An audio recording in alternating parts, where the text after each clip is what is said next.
What's up, y'all? It's your boy, Coach Carl. Mr. 57 is the new 27. And today, we're going to talk about a fight that just happened. The fight happened on December the 7th on the Zone Boxing. And the fight that we're talking about is Jalil Hackett versus Jose Ramon. And that was a good fight. Jalil Hackett was 9-0. Jose Ramon was 13-1. And on all indications, everybody thought Jalil Hackett was going to win. He from up in the DMV area, up in the D.C., Maryland area. It was a good fight. But y'all want to see a real good fight where styles make fights? That's a good fight to watch. Go find it on your local YouTube channel. It's Jalil Hackett versus Jose Ramon. Now, the fight started off good. It had, Jalil was out there. He was banging. I think he started off a little too fast. I heard he didn't make weight, and then he had to come back and try to remake weight. Or had a hard time making weight. And the deal was that he was linging a lot of punches. He kind of looked like he couldn't get his strategy going. So then he started throwing a lot of big shots over the top.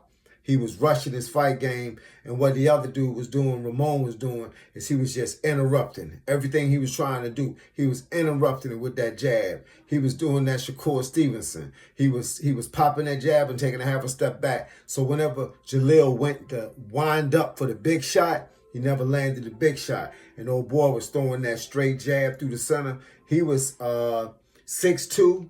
Jalil is 5'11". They welterweights. He was coming through the middle with that jab, and then he was throwing that famous bang and that famous long hook. That long hook that I told y'all about, y'all can find it on my page. That long hook was messing up everything. And whenever Jalil came in and tried to bang to the body, he held. That's what you're supposed to do. You're supposed to learn how to hold. Because when all else fails, when you can't throw punch for punch, then you hold. So as the fight went on, Jalil kept doing the same thing. He kept trying to throw big bangers. He was broadcasting them. We saying shooting from Carolina. He was leaning way back and trying to come with that shot. And by the time that shot got there, Ramon won't dare. So then he backed out and he threw that jab again. And when he was mixing that long, stiff jab up into your dome piece, he kept hitting you with that hook. Because you was getting hit with the jab so many times that the long hook would come around and catch you on the side of the head and disrupt your game.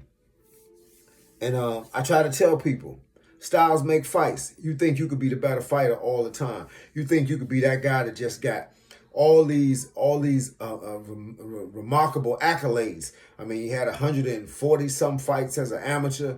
He had a good fight record as an amateur. Come out of, trained out of the Gary Russell camp up in the Maryland, D.C. area. But when you fighting a guy that you don't know too much about, it ain't like you seen him 12 times in the amateurs and then you get to fight him in the pros. You fighting a guy with a good jab, a guy that's won some good fights, a guy that's got a stiff left hook. He saved that right hand, which is what I try to teach y'all. If you right-handed, keep your power hand in the back. Don't overuse that hand. And the later it get in the fight, when the other dude's getting tired, then you can start sticking them with that power shot. And you keep that jab going. That jab should be able to work that whole fight. Well, let's just say that jab worked that entire fight. And by the time the fight was over, they didn't hold your little hand up. So that's how the game go. Now, you're 9-1. Now you got to go back to the drawing board because your O had to go. So what I'm saying is, don't never take for granted that you're going to beat a fighter just because you might have fought different people that you thought were better than the people he was fighting. It don't matter. At the end of the day, you got to fight that guy. And basic experience, popping that jab in between all those shots he was throwing, staying out the way of the big shot, throwing that hook. Whenever he was expecting that jab, he throwed that hook and he saved that right hand for the end of the fight. And what do you have? You got a hand being held up like this at the end of the fight. He got a W. You got a L. Holla at your boy on the flip side. It's your boy, Coach Carl. Mr. 57 is the new 27. And I'm going to be back in the morning with that pyro Hitchens fight. You feel me? Holla.